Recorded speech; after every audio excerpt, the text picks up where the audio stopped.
Então, o que é um fundo de investimento?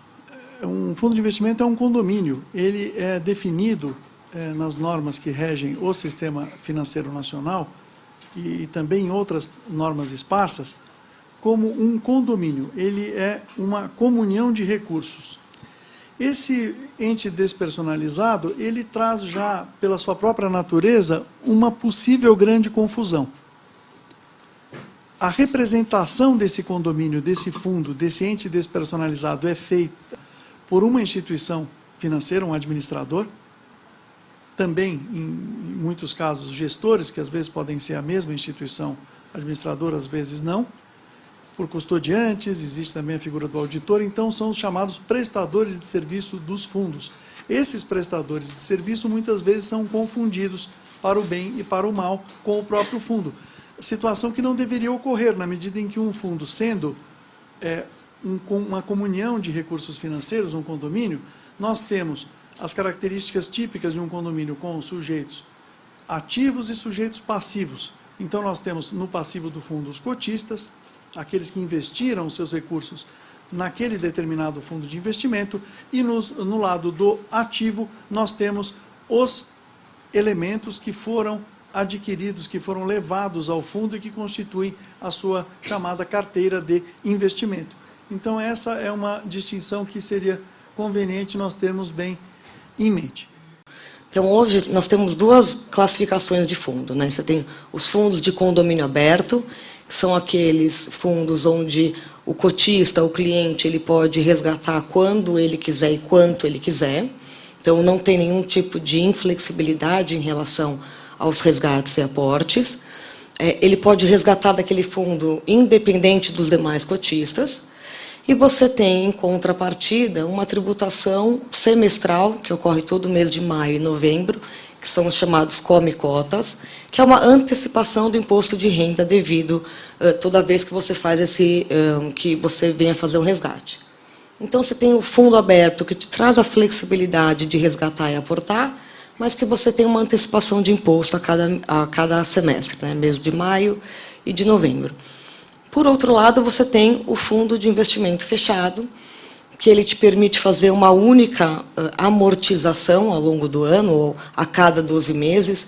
E isso vai muito de encontro com a autorregulamentação da Anbima, não é nem tanto o CVM, mas sim a própria Anbima, como melhores práticas, adotou esse conceito de, num fundo fechado, o cliente poder fazer uma amortização uma vez a cada 12 meses.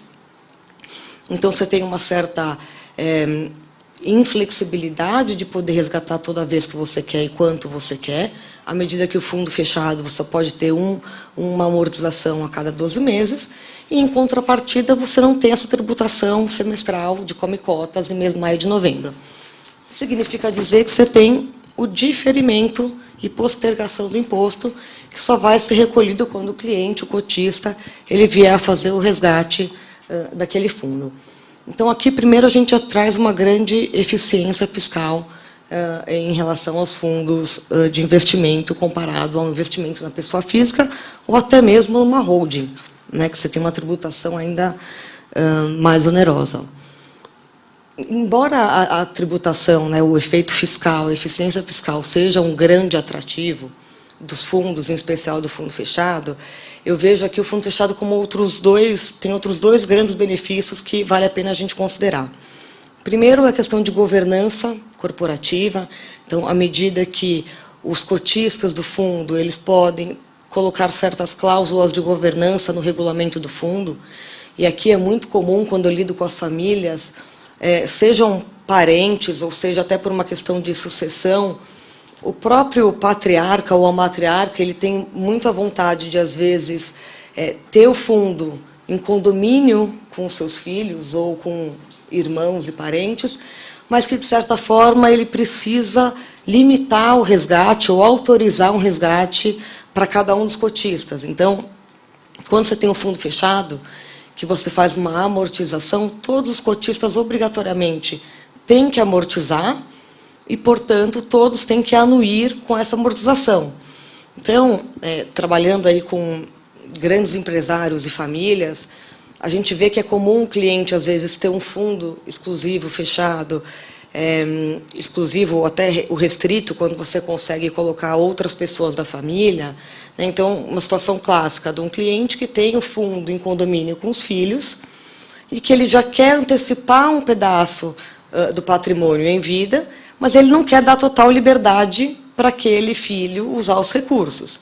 Então, quando você faz isso através de um veículo de investimento, que é o fundo fechado, você consegue, no regulamento, travar que todo e qualquer cotista só vai fazer o resgate desse fundo com anuência, né, ou por maioria, se o pai representar a maioria, ou até por unanimidade.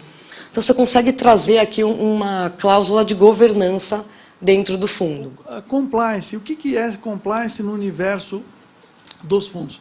Compliance pode significar muitas coisas, né? A compliance ou a conformidade não é apenas, no caso dos fundos de investimento, a conformidade às regras da CVM, por exemplo, ou aquela conformidade que quase se confunde com a prevenção aos ilícitos da Lei 9613, a lavagem de dinheiro, ocultação de bens.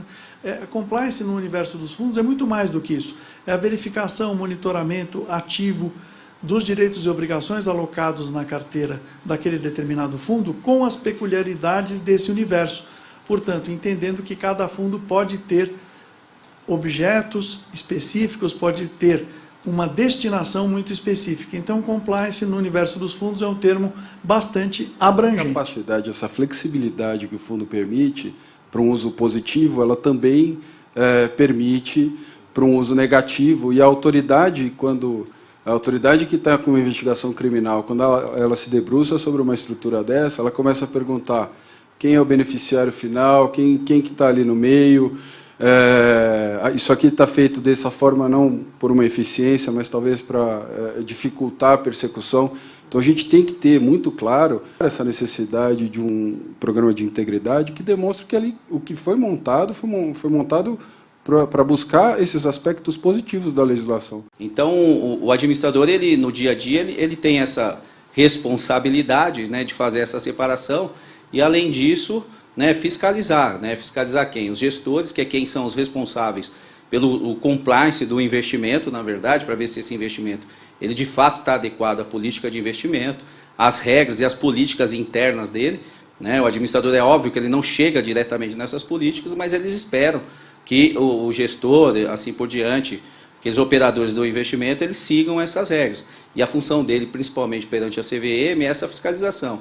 Por outro lado, você tem o gestor ali, que tem uma função muito mais do investimento, de fazer e realizar esse investimento, com o fim, né, de gerar, né, lucro, vamos dizer assim, para aquele investidor, né, efetivamente, que também se espera ali uma conduta, né, em linha com as políticas de investimento e as regras do regulamento, né, e o custodiante, né, que também tem uma função ali, né, de guarda desses ativos, de depósito, como o nome já diz, dos ativos, e algumas informações ali específicas que ela vai manter, dentre elas, cuidar para que seja a demonstração financeira, né, feita em data adequada, com números adequados e assim por diante. Quer dizer, a norma ela trouxe, de certa forma, uma separação, né, a princípio adequada. Hoje, né, isso funciona. Né? O regulador, no caso da CVM, ela tem trabalhado, né, nesse aspecto para melhorar, né, essa regulação. Ou seja, o ano que vem deve entrar, né, na verdade, né, já está em audiência pública, né, as novas regras para fundos de investimento, dentre eles o próprio FDIC, né, que deve trazer uma responsabilidade muito maior para o gestor. Né? Então, hoje, né, a gente tem ali na 555, por exemplo, já existem algumas regras ali, principalmente, né, definições sobre responsabilidade solidária. Né? A 356 é omissa a respeito disso, não traz ali a responsabilidade solidária, então, a princípio, nos FDICs a gente não tem, né, a responsabilidade solidária, e nem do custodiante, é lógico, né, em casos específicos, isso vai ser questionado e vai ser apresentado à CVM, e ela tem respondido de maneira adequada, de forma a responsabilizar quem de fato causou, por exemplo, um dano, e não cumpriu com as suas regras de compliance, por exemplo. Né? Mas eu vejo com bons olhos a evolução da legislação nesse sentido, né, mas ainda a gente tem um caminho longo a trilhar.